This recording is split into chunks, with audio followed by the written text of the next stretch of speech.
Assalamualaikum warahmatullahi wabarakatuh.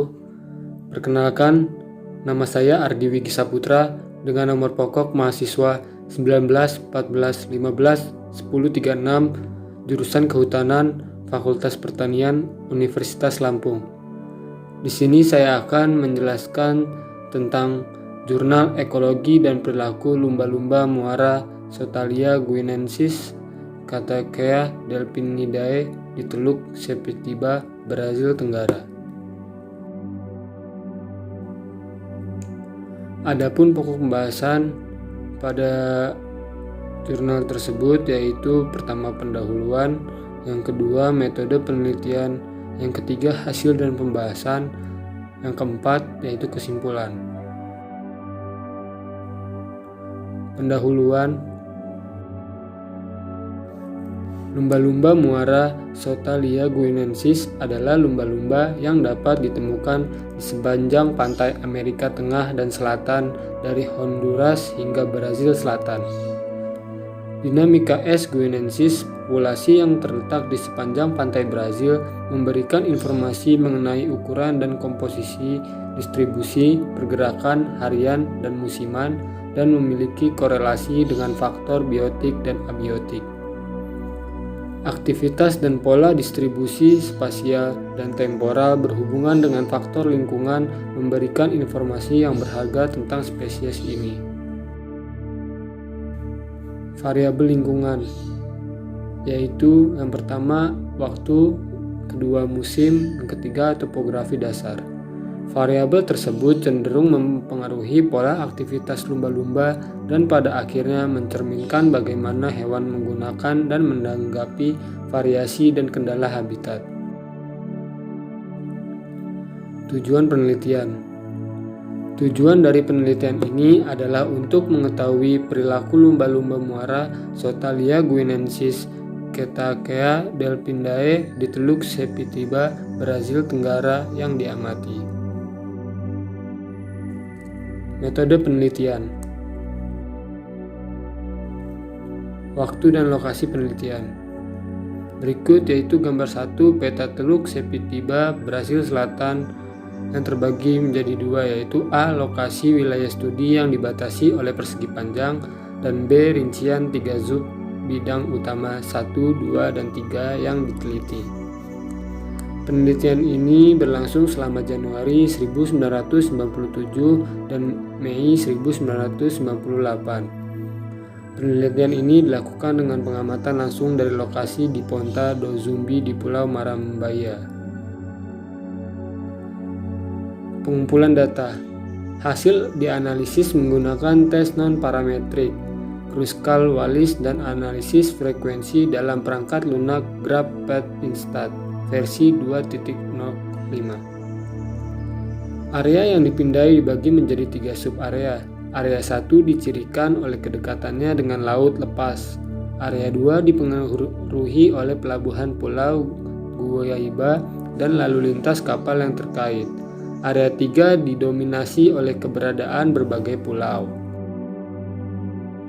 Waktu observasi diklasifikasikan sebagai periode 1 jam 6.00 hingga 8.59. Periode 2 jam 9.00 hingga 11.59. Periode ketiga yaitu jam 12.00 hingga 14.59 dan periode 4 15.00 sampai 18.00. Kelompok lumba-lumba yang diamati dibagi menjadi 6 kategori A sampai F sesuai dengan jumlah individu yang ada dalam kelompok tersebut, yaitu 1 sampai 10, 11 sampai 20, 21 sampai 30, 31 sampai 40, 41 sampai 50, dan lebih dari 50.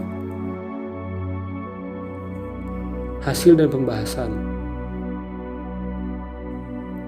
Berikut ini gambar 2 yaitu frekuensi, S yaitu sosialisasi, R istirahat, F per F mencari makan atau makan, dan T kegiatan traveling, A selama periode yang berbeda dalam sehari sampai periode 1 jam 6 hingga 8.59, periode 2 jam 9 sampai 11.59, periode 3 12 sampai 14.59, periode 4 15 sampai 18.00, dan B selama musim yang berbeda.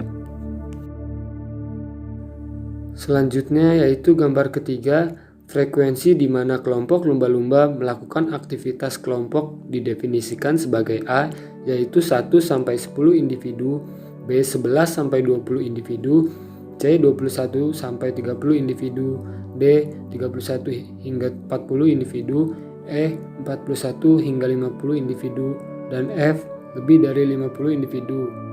Kegiatan T yaitu traveling, F atau F mencari makan atau makan, R istirahat, dan S kegiatan sosialisasi.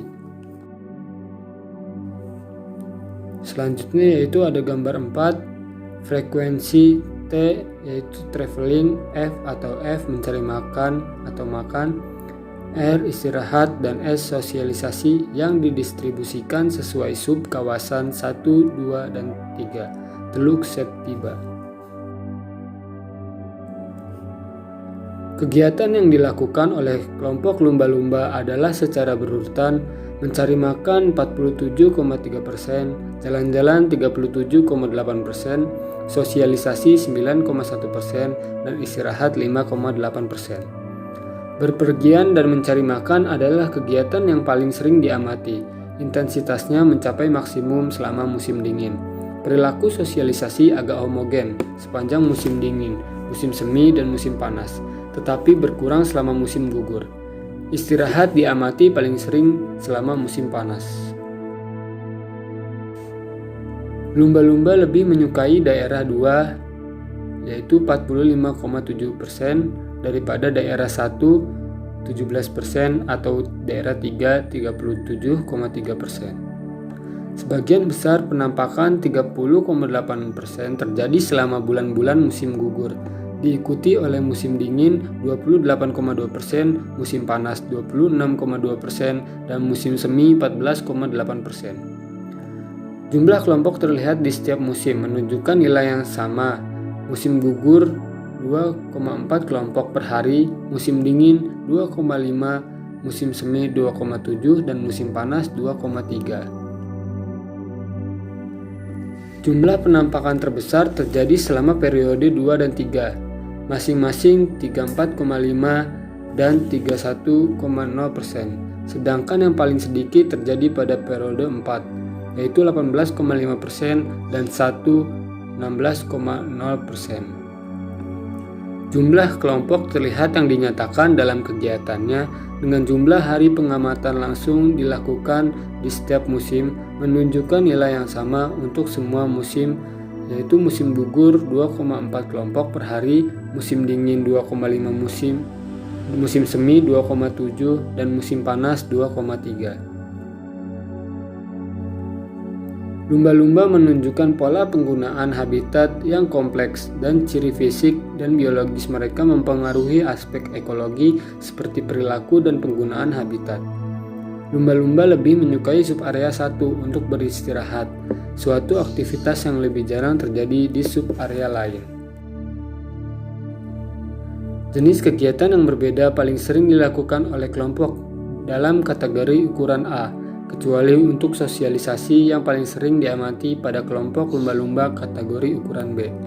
Kelompok yang lebih kecil atau kategori A dan B lebih banyak sering terlibat dengan kegiatan seperti berpergian dan mencari makan, sementara kelompok yang lebih besar kategori B sampai F terlibat dalam kegiatan lain seperti istirahat dan bersosialisasi.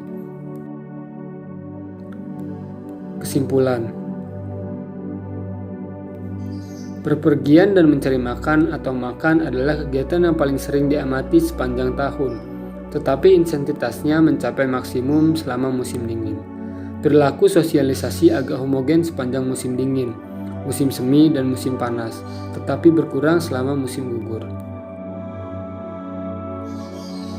Terima kasih, sekian presentasi jurnal dari saya. Kurang lebihnya mohon maaf. Wassalamualaikum warahmatullahi wabarakatuh.